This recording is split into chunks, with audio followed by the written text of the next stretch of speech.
Hello everyone, welcome back. This is Health Economics. So this is chapter 13. We are going to discover or continue to discover the supply side of the healthcare markets. Specifically in this chapter, we would like to actually talk about the technological change in healthcare system and also how it related to the rapidly rising healthcare expenditures in the United States.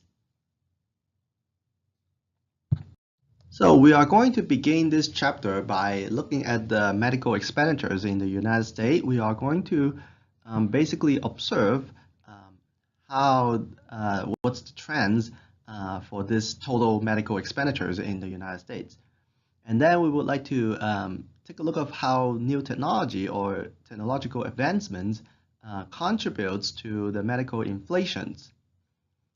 And later on, we are going to use one specific study to actually explain or maybe to discuss what's the variations of spending in different regions in the countries and how these findings or theories can help explain the inflated medical expenditures in the United States. Well, to begin with this healthcare expenditures topic, we would like to actually look at some facts that happened in the United States. So if we are going to look back to the history, in the year of 1960, well, a typical Americans, they usually spend around $1 or $20 of their incomes on medical care. So that means if a person earned a $20 incomes, well, they will spend on average $1 on medical care. On the other hand, in 2010, 1 out of every $6 earns income of a typical Americans actually spend on medical care. So that means it's a much higher ratios of our income nowadays spent on medical care. And this number represents total of about 2.6 trillions to be spent per year in America on mainly medical care or healthcare expenditures. And that also represents about $8,400 per person that was spent on medical care per year. Well, these numbers are fascinating because, well, by looking at how much it changed on the ratios of our income spent on medical care, it means that we can only spend less on other things. So it definitely has a direct effect on our utility in our life. So the fact is, healthcare costs has been increasing so fast that it's outbidding most of the inflations of the general goods. If we are going to take a look at this diagram here, we can actually kind of see the GDP represented by the solid lines in the diagram has been rising tremendously in the United States. However, well, still, how fast we can actually produce more in the United States does not actually match with the total health expenditures of the country. So you can actually see the total health expenditure as a percentage of GDP, which is represented by the broken lines in the diagram, has been dramatically increased from around 5.5% of our total income of GDP in 1960. It rises to about 16% of our total incomes that was spent on healthcare expenditures in 2008. When people look at the diagram above in the previous slides, obviously they will relate it to the price of the medical care or healthcare services. However, when we talk about the healthcare costs, we actually mean the total health expenditures instead of just the price of the products, like the goods or service itself. So in a simple form, we can actually calculate the total medical expenditure by the following equations here. So let's say the E is the total expenditures on medical care. We can actually use the price of medical care, P times Q, which is the quantity of medical care. So you can actually kind of see the total expenditure is coming from both the price of medical care and quantity of medical care used. So let's say if we are calculating how much people spend total on, let's say, cancer pills, we can actually calculate the price, not calculate, but using the price of the pills, how much each pill will cost, and multiply by the total consumptions of the pills, which is the total quantity consumed in the market. So either increase in price or increase in quantity, both will actually contribute positively to the total expenditures of medical care. So now the question is, does the market actually change in price, or does the market actually change in quantity? Because the change in two different factors here actually has a very different interpretations to the social welfare in the markets. So again, we can actually hypothetically explain the rise of the total healthcare expenditures or medical expenditures in the United States with the following assumptions. The total expenditure increase may be caused by the price of the medical equipment or medical goods increase. And number two, the total expenditure increase because people using more, so the quantity demands has increased. And number three, it might be because of the technological innovations or technological overuse that causing the change of the total expenditures in the markets. And for the rest of the chapter, we are going to circulate our discussions with this hypothesis and try to find the answer to the questions why we see such a rapid growth of the expenditures on healthcare and medical care in the United States. So obviously, the quantity use of medical services or maybe healthcare services has rising dramatically based on several factors here. Number one, the aging population is growing, so there will be more and more people survive longer and longer time, and while they are getting into the retirement age or getting into the older age, of course, the demand for this healthcare will also increase. So more and more people will need to get access to use those services or maybe medications. And number two, the income of the population has been growing in the US. So richer populations obviously leads to a bigger increase in healthcare consumptions. Well, we assume that healthcare consumption is a normal good, so that means when people's income goes up, people will actually use more of it, keeping the same price of it.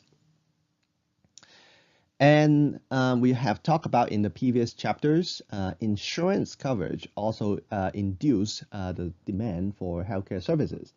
So we have talked about two main issues in the healthcare insurance markets, where the adverse selections, where people actually trying to hide the needs of the medical services, where after they getting the insurance, well, they will be using a lot of the medical service that they needed it.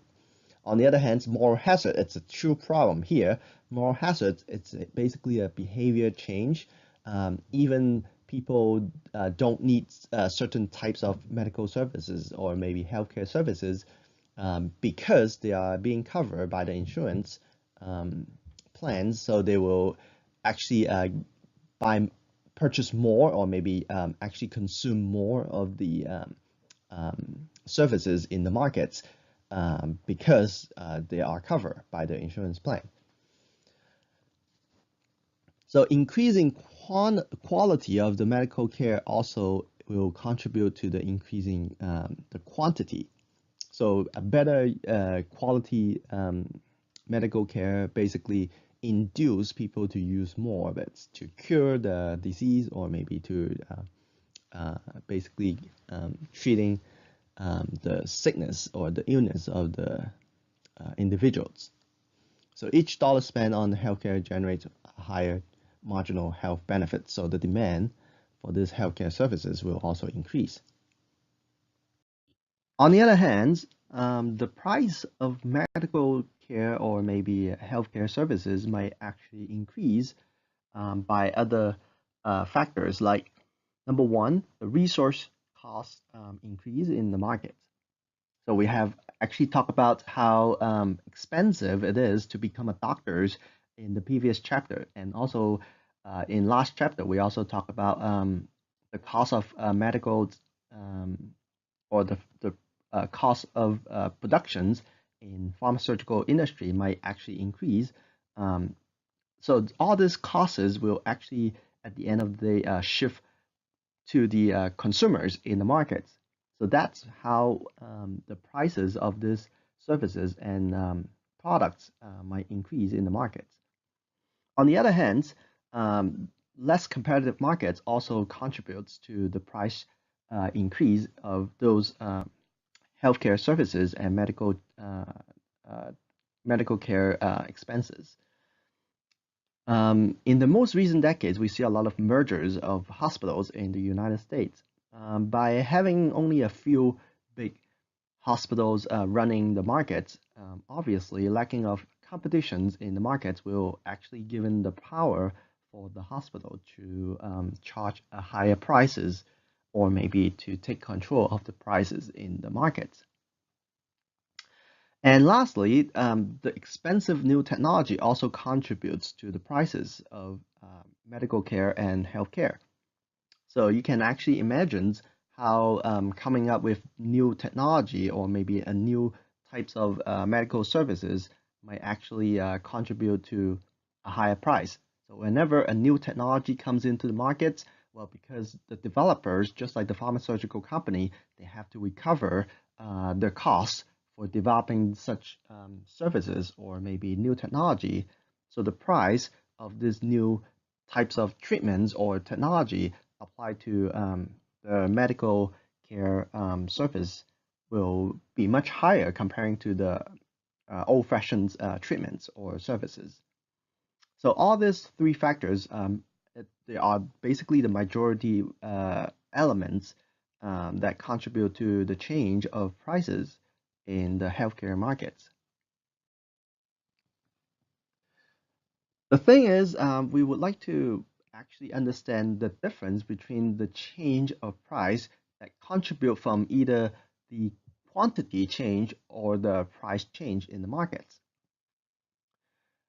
If the rising prices or the rising cost of healthcare actually due to the rising demand, so that means that it's due to the change of quantity demand in the markets, well, rising the healthcare costs may not necessarily to be a bad thing, because in general, that basically means that people are using more or maybe getting more access to these services in the market. Not necessarily they are paying a higher price comparing to the previous. Basically, they're just using more. So it's not a bad thing. But however, it could be explained by we learned in the previous chapter when we talk about the moral hazards. So people might not necessarily to be worse off if the quantity demands of the products or the healthcare services increase. But the thing is, it assumes that moral hazard is not contributing to the market, because if moral hazard actually influencing how people using the services in the markets, that means the increase of quantity demands actually due to unnecessary demands because of moral hazards. It's just basically because people are demanding higher level of services based on the moral hazard problem, because they are covered, they know they can actually get access to those very expensive treatments or maybe expensive care because the fact that they are being covered by the insurance coverage. On the other hand, if the rising costs are due to the increase of prices, after all, this change in price might actually harm the consumers or the patients in the healthcare market. Because if we only expect the prices of each healthcare services rises, but the quantity remain the same, so that means people are basically getting the same amounts of healthcare services in the market, but paying a much higher prices. And this high prices basically means people can only spend money less on other things in life. So in this case, if the raising causes it's actually due to price changes, then well, it definitely will have a negative impact to our utility in general. In order to capture where the increasing healthcare expenditures, whether it's contributed by the change in price or change in quantity demands of the service, there are some index number that we can actually use in order to figure out whether the change is coming from either the price or the quantity. So one very convenience tool that have been applied in the US, it's by using the medical care consumer price index. So it's just like other price index that you study in macroeconomics. So the medical care consumer price index, the CPI, basically measure the change in price level for the medical goods and services in general across years. So the medical inflation can also be described as the change in price level for medical goods and services. So this medical care CPI basically tells us how much more it costs for 1 year to buy the same types of medical goods or medical service comparing to whether the goods it's bought from last year or the previous year. So in the last 30 years, the US medical care CPI has remained very consistently higher than the overall inflations. So this can be illustrated by the diagram here. So you can actually see the overall goods, which is represented by the dot solid lines, basically describe the inflations for overall goods, all the goods combined in the country, has steadily remained between 2% to 4% from the year of 1985 to 2005. And inflations or change in the percentage change in price for clothing, on the other hand, actually significantly dropped over the years.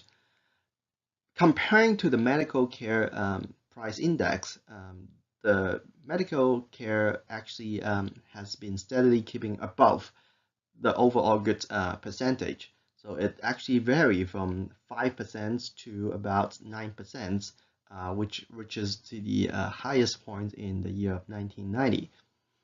So that means the data, it's showing us the price of medical care services and goods has been consistently higher or rising faster comparing to other goods that we usually buy in a regular day. So generally, how we actually calculate the CPI and knowing that it's work, basically we're creating a bundles of goods and services in the market, such as maybe a heart attack surgeries, or maybe categories that called painkillers, pills. So we have bundles of goods and services that we capture the change of the price, and this bundle should be approximately typical consumptions for the goods and services demand in the market. And we are basically using the total cost of these bundles from 1 year comparing to the cost of this same bundles of goods to the previous year or the previous period.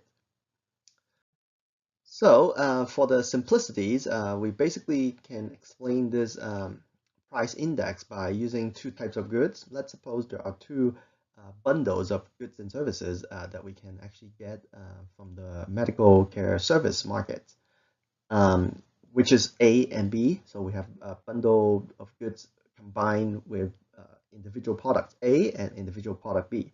So people will buy either A and B, or maybe even both in that particular years. So we have the quantity of both goods A and good B in the bundles, and that represented by Q0A and Q0B. And we also have the price for the previous year, or maybe yesterday in the previous period, you can actually assume, for both bundle individual goods of A and B, which represented by P0A, P0B. And also we have the additional piece of information, which is the price for both goods, A and B, in today's day or maybe in the most recent period.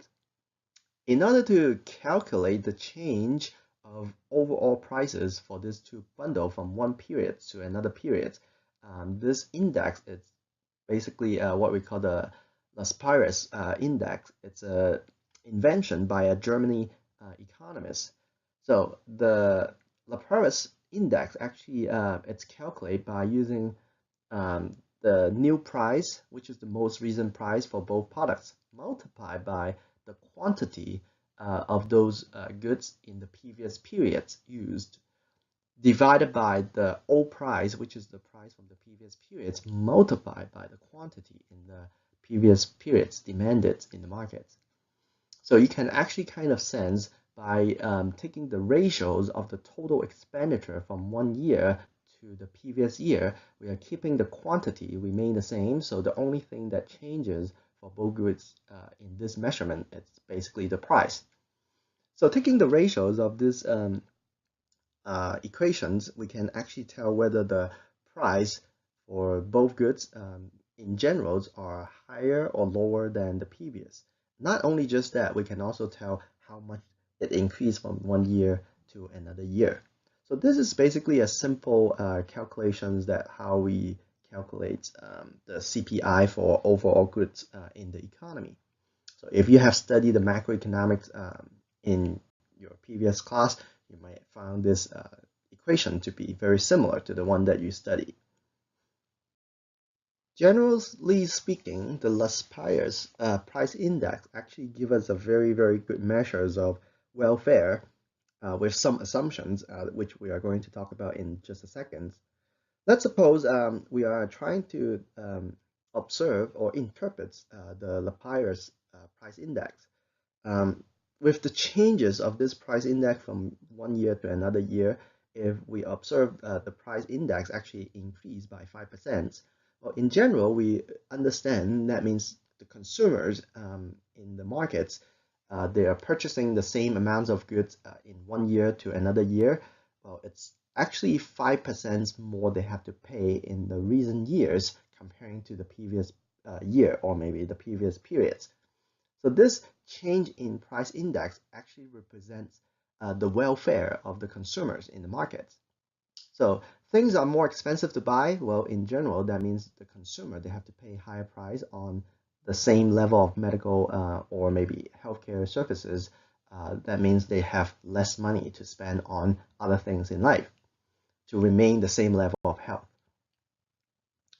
Well, even though this type of index is not a perfect measure of how price changes our utility, but still it's a very easy and it's a very good approximations of welfare effect of the prices change.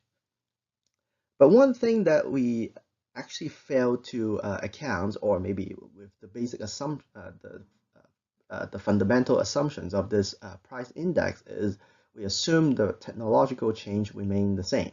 So there is no change in technologies.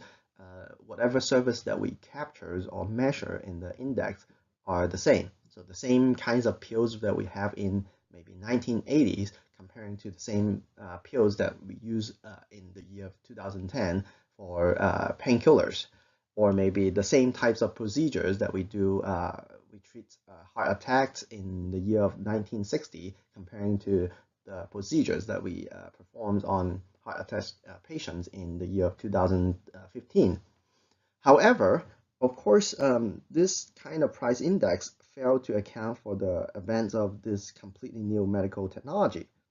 So due to the continual change of medical care innovations, the bundles of goods the consumers purchase, it's not fixed from one year to another year. Instead, it's actually constantly evolving. So the original bundles, it's no longer reflecting the actual purchase of the consumers in the markets. So there are so many examples that we can actually bring up to explain these changes. But simply, the Laspires price index is not able to account for this rapid change of the market. And also, sometimes this price index might dramatically underestimate the welfare changes over time, if the medical technology are actually making consumers are better off in the markets.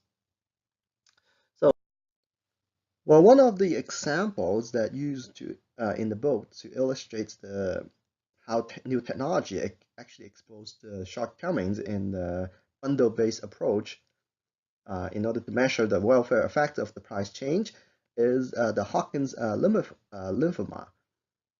So the Hodgkin's lymphoma, basically, it's a types of cancer that will commonly seen for the young people between age of 15 to 25.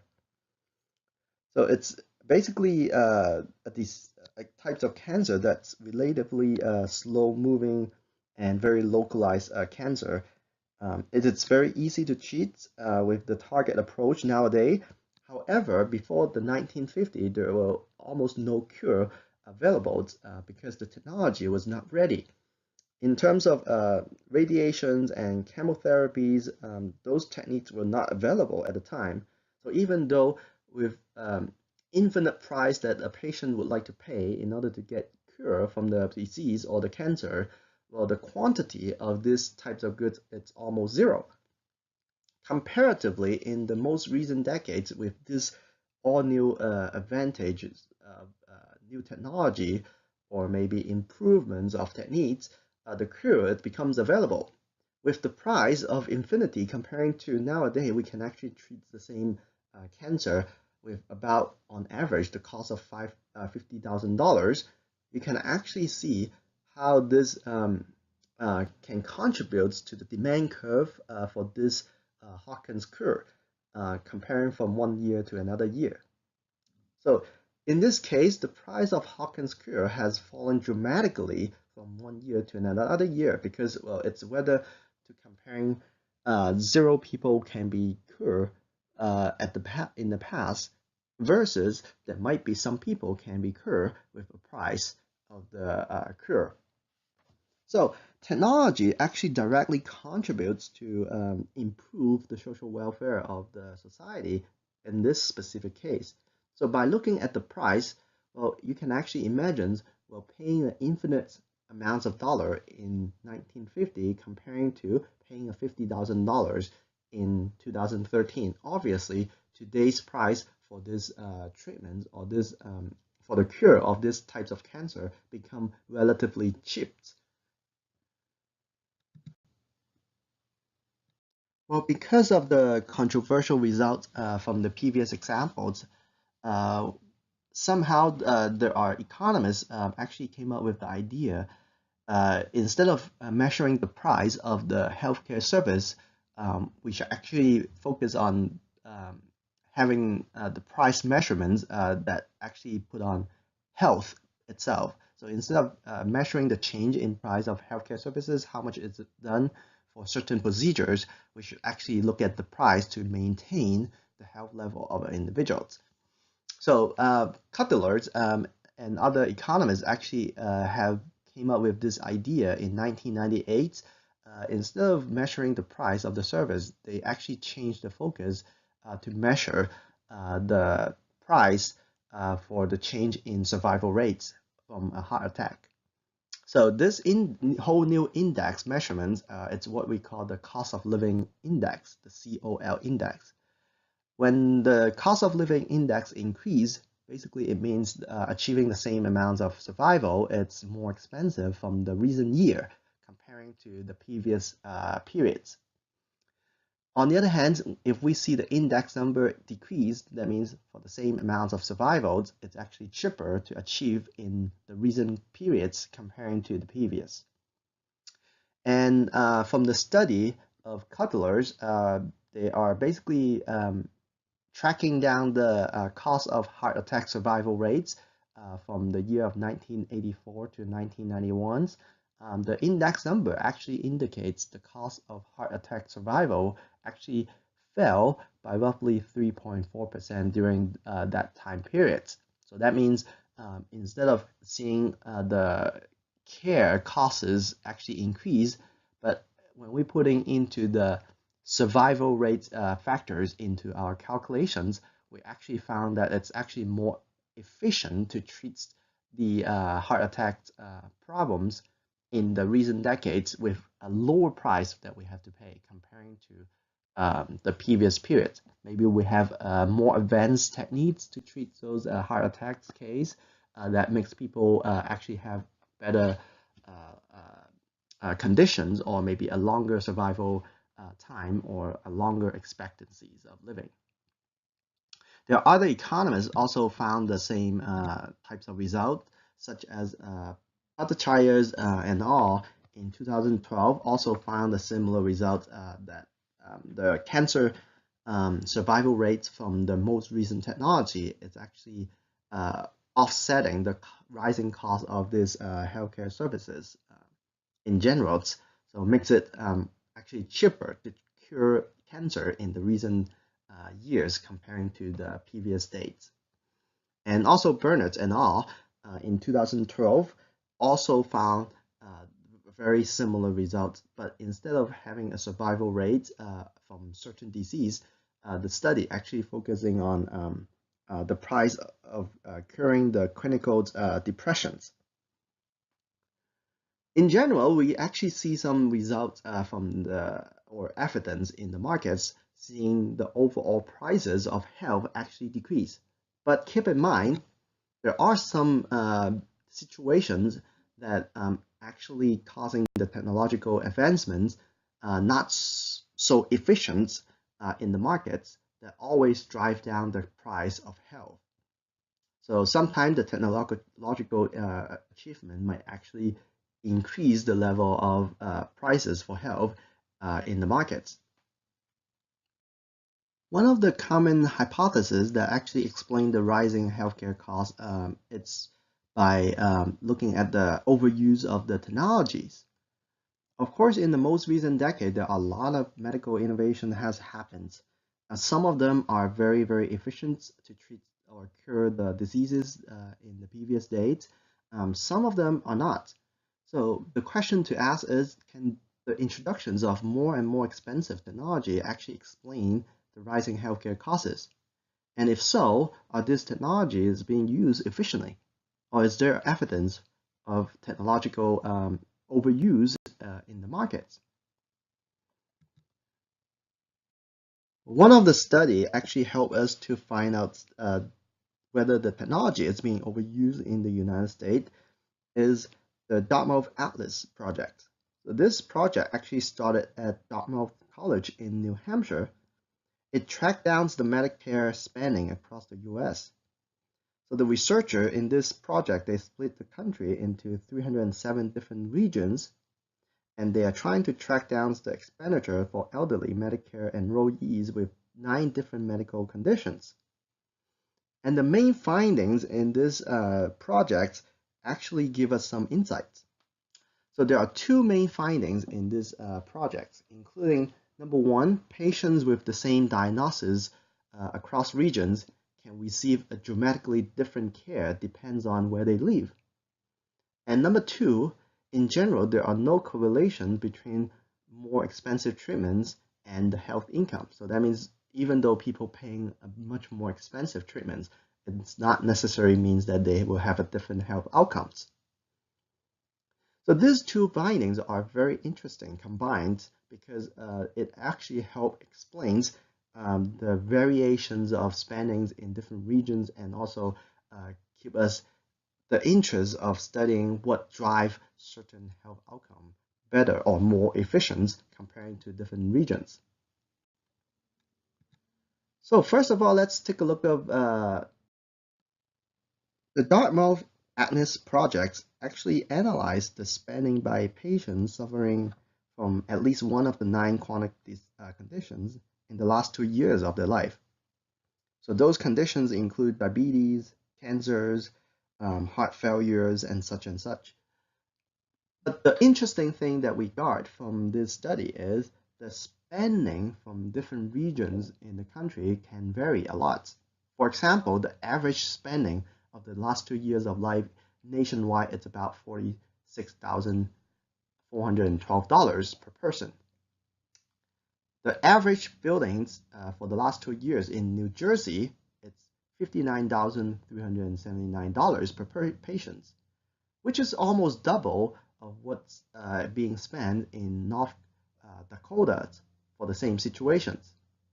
And also the average bills in Miami, Florida, which is the most expensive one, is about $83,504 spent per patient for the last 2 years of life, and versus the CROSSE in Wisconsin, it's about $36,949. Well, this variation is not only captured in different states, even given the same state, the same city, we still actually observe different variations of spending. So that means even we look at a specific city like San Francisco, we will still observe different spending in different hospitals per patient.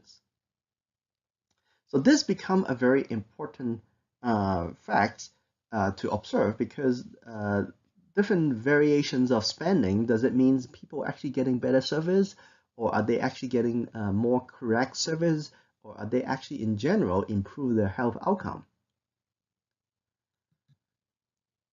The study actually goes on by looking at the outcomes of these patients.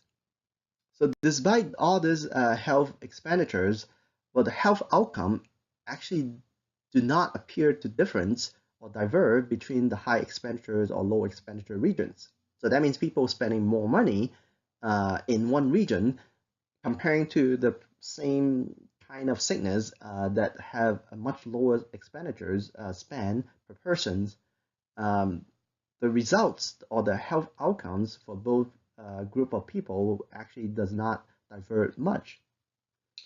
And similar self-reports health status and mortality rates between high expenditures regions and low expenditure regions also similar. So that means people reporting whether they are feeling themselves healthy or not are the same. This is a very important evidence of whether the money or the resources is devoted correctly in the healthcare services. Sometimes economists might actually think that this is the evidence of wasteful medical spending, because if we can actually achieve the same health outcomes in one state or maybe one city or even within the city, how come someone will have to pay more comparing to people getting the same result who can actually pay less? Also, we might actually consider the case of Miami and CROSSE next in order to make some comparisons and assumptions in order to evaluate the difference between the two regions. So let's suppose we are looking at the specific case of Miami in Florida and CROSSE in Wisconsin. So the average medical expenditures in the two regions for the last 2 years of life are very different. It's almost doubled, more than doubled from one city to another city. However, despite spending less than half as much, enrollees in CROSSE did not seem to be less healthy comparing to Miami enrollees. So if we are going to put this relationship into a diagram, we might be able to illustrate by this diagram here. So we can actually see the horizontal axis represent the health expenditures on medical services, and the vertical axis actually represents the health outcome. So in this case, CROSSE in Wisconsin actually paying less on medical expenditures or health expenditures in general to achieve some level of health for the patients, and Miami at the same time spending much more than CROSSE, but also their patients in the state actually achieve the same level of health outcomes. By looking at the health production functions, we might be able to actually tell the difference of these results, and also trying to understand where the problem might actually is driven. Let's suppose we have this health production functions. We assuming the health production function increase with health expenditures. So that means more money we devote on health expenditures, the higher level of health we can achieve in the regions. And also, we also assume, just like other production functions, the health production function actually diminished with the healthcare expenditures. So the diminishing returns of healthcare spendings is engaged in the productions. So the higher expenditure spends, the marginal returns from the expenditures will decrease over time, or decrease over the level of spending. So whether Miami's higher expenditure reflecting the wasteful spending depends on whether Miami and La Crosse share the same health production functions. So for example, we can actually plot two diagrams here. Let's suppose we assume that the Miami and La Crosse actually lies on the same health production function. So that means they both share the same types of health production functions. Given the same resources for La Crosse and also Miami, they should have the same level of productions if spending certain amounts of money in health expenditures. Well, in this case, we can actually look at diagram 8, which is the ones that it's being circled by the red lines. In this case, if we assume they both have the same type of health production function, it means that Miami actually can achieve the same level of health with much lower expenditures. So Miami actually can spend less to achieve the same level of health if they have exactly the same health production functions as La Crosse. So in this case, basically, it's an indirect way to say that Miami, it's not achieving the maximum or optimal level of health productions. There are some resources it's being wasted, and there are some level of health that it's possible to achieve, but the resources it's being wasted and causing Miami not be able to achieve this high level of health. On the other hand, well, in this hypothesis here, we assume that Miami might actually have a different set of health production functions comparing to La Crosse. So by spending more money, Miami can only possible to achieve the same level of health outcome as La Crosse. This is basically illustrated by the diagram B circled by the red lines, or the red brackets. Well, in this case, Miami and La Crosse lies on a different health production functions.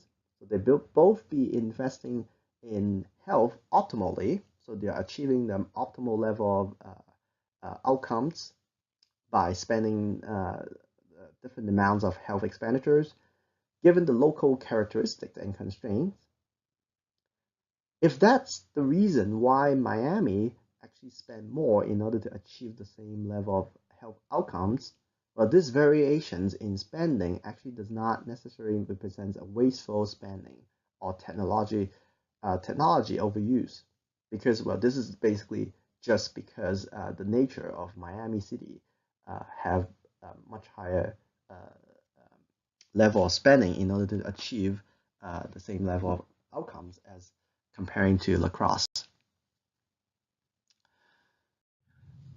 If it is true that Miami and La Crosse actually has two different health production functions, so we would like to actually find some reasonings or explanations to help us understand why or what makes a different health production function in different regions. Well, one of the theories actually suggested by the book is the difference in input costs. So it's possible that, for instance, the surgeons living in Miami, Florida, they actually command a higher salary comparing to the ones who are living in La Crosse, Wisconsin. So in this case, different location actually has a different cost of living and driving the surgeons to earn different salaries or income. And this different salaries will directly contribute to the cost of healthcare inputs, and ultimately it will drive the price of healthcare services difference. However, there are some study has been suggesting, well, after adjusting for the local prices for different regions, so let's suppose what we mean by adjusting for local prices is for having a fixed price of the same service in two different regions. Well, by these hypothetical models, we fail to find strong evidence that having the same local prices for certain procedures or surgeries or treatments, it will help explain the variations of these medical expenditures. So this hypothesis actually does not explain why variations in spending actually persist at more local levels. So the second theory suggested by the book is different hospital amenities. So it's possible that different hospitals in different cities, they actually provide difference in quality of care, which sometimes might help explain the variations in spending. So that means it could happen that one hospital might actually provide much better service comparing to the other hospitals, which those services we expect to be not related to the health outcomes of the patients. So a higher spending hospital might devote more resources on certifications of the patients, even though those resources does not contribute directly to the health. However, again, if this is true, that means some hospital basically just wasting resources on making patients happy instead of making them healthy. Is it true? Well, by looking at the surveys done in the studies, we actually found the satisfactions of patients are basically the same in different level of expenditures regions. So that means, well, given the fact that people are equally happy, well, it's hardly to believe that the hospital actually spending resources on just basically making patients happy on some regions, and some of the other regions basically just without providing those services in returns of the satisfactions of the patients. So again, this theories fail because the inpatient satisfactions, it's negatively correlated with the amount of medical spending. So hospitals in higher spending regions do not appear to be offering better healthcare amenities that could explain the variations in spendings. Well, another theory is that hospitals in regions with higher rate of medical malpractice should practice more defensive medicines. Well, defensive medicine, we have explained in the previous chapter, basically is a defensive action taken by the hospitals trying to avoid a mistake or maybe a malpractice in the hospitals. So this can explain higher volumes of health services in higher expenditure regions without much of an improvement in health outcomes. Because, well, basically the hospital, they are just trying to do more in order to avoid any malpractice possibility. However, this theory also does not explain why so much variation exists within the same state where the medical malpractice environment law are uniform. So another theory that helps explains the difference in health production functions in different regions is assuming different region has its own health habits. And the disparities in health habits is driven by the local cultural differences or the norms of those populations in the specific regions. So for example, if we look at people living in Nevada, well, those are the people usually more involved with tobacco smoking habits and also drinking habits with alcohol. And of course, with more drinkings and more tobacco consumptions, the higher the chance those people will get sick.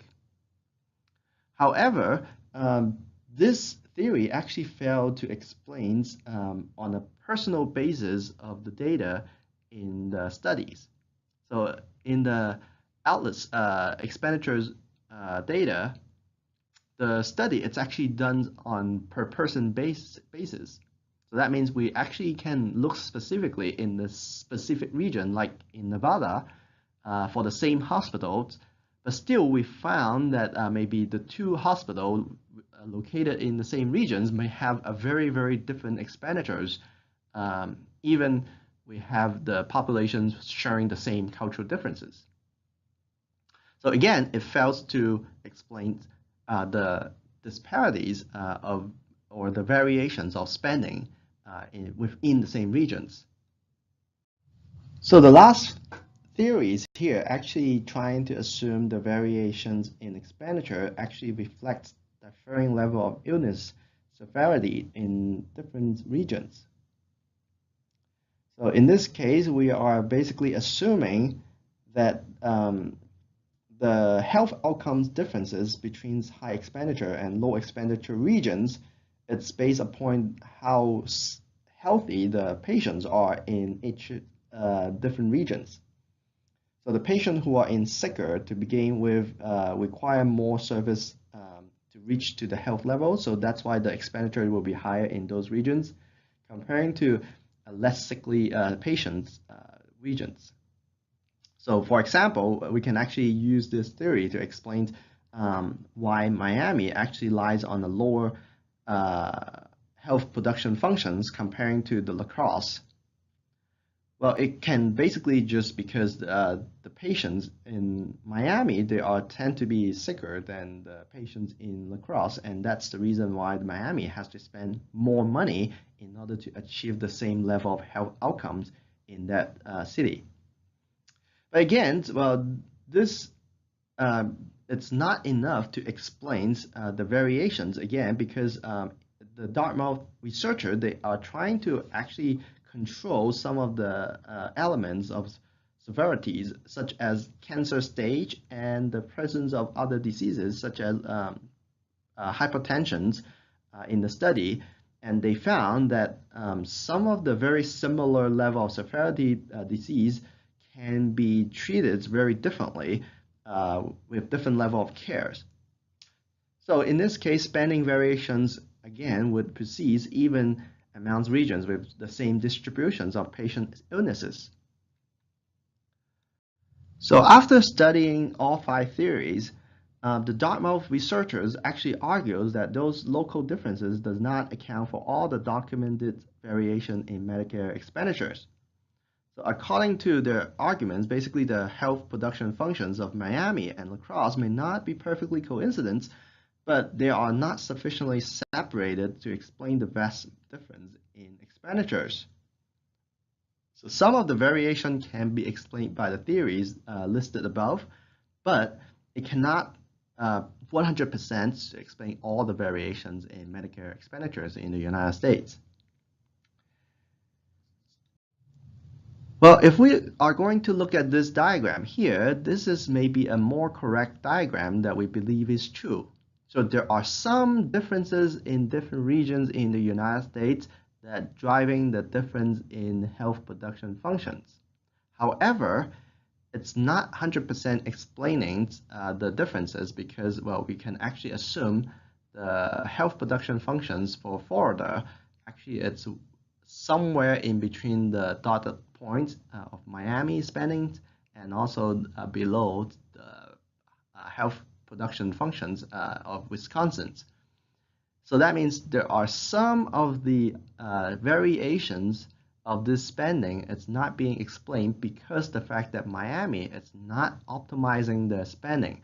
So it's not reaching the suboptimal points on the curve.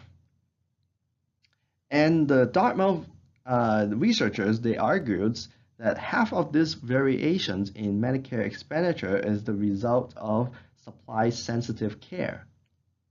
So we are going to go to a new sections to actually discover what is a supply-sensitive care and trying to understand what explains these variations by the supply-sensitive care theories. So in general, the supply-sensitive care actually refers to the health service. Use depends mainly on the supply or the availabilities of the service itself. So for example, it could be the case that a doctor rely on the MRI diagnostic testing might depend on how accessible MRI machine is to him.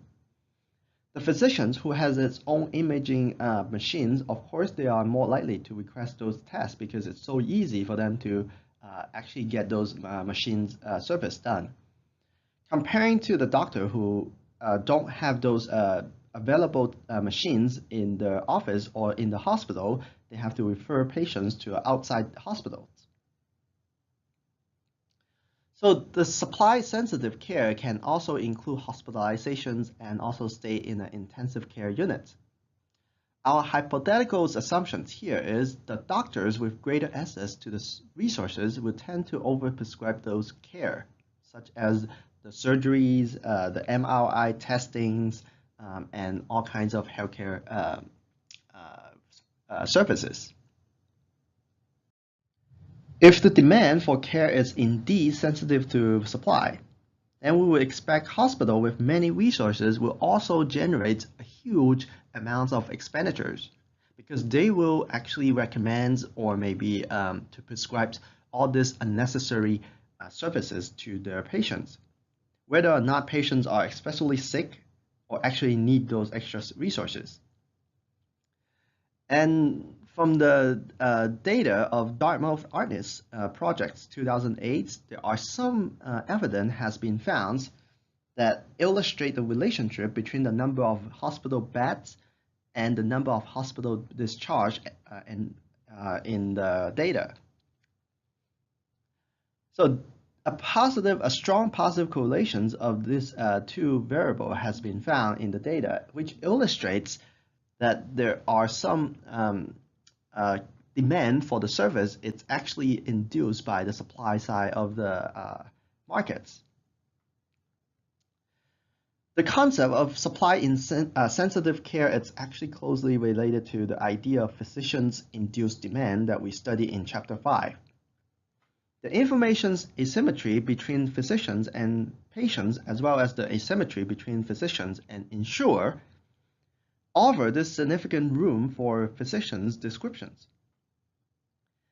And the doctors with more accessible resources, hospital beds, imaging machines, and medical specialists, those are the doctors are more likely to employ those services. Of course, the supply-sensitive care is some sort of moral hazard if you think about it in a different way.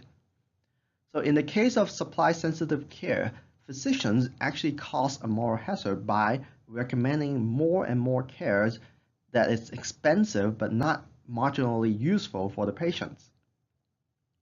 Patients, knowing that their insurer are paying for those bills, they will accept the physician's recommendation because the marginal benefits will always outweigh their out-of-pocket costs, which is extremely low in this case when they have the insurance coverage. The loss from moral hazard can be generated in two ways. So first, more hospital resources and the new expensive technology. So in the resources-rich hospital with innumerable hospital wings and all the latest mechanical technologies, doctor may actually prescribe more MRI scans, more overnight stays, more surgeries, and more specialist referral than it would be at the socially optimal level of service. A related explanation for the variations in hospital spending is a variation in local medical culture. And there is a good evidence that physicians' culture actually matter. There is one natural experiment in the book actually showing the variation can be precise within the same hospital with two distinct physicians' cultures. So come to the conclusions of this chapter. Despite the evidence of overuse, returns of medical technology have been high, well, still we have one study actually estimate the medical innovation between 1970 to 2000s in the US actually worth about $3.2 trillion per year. So the overall values of medical technologies are pretty high, but there are also costly and only significantly effective drugs in the markets.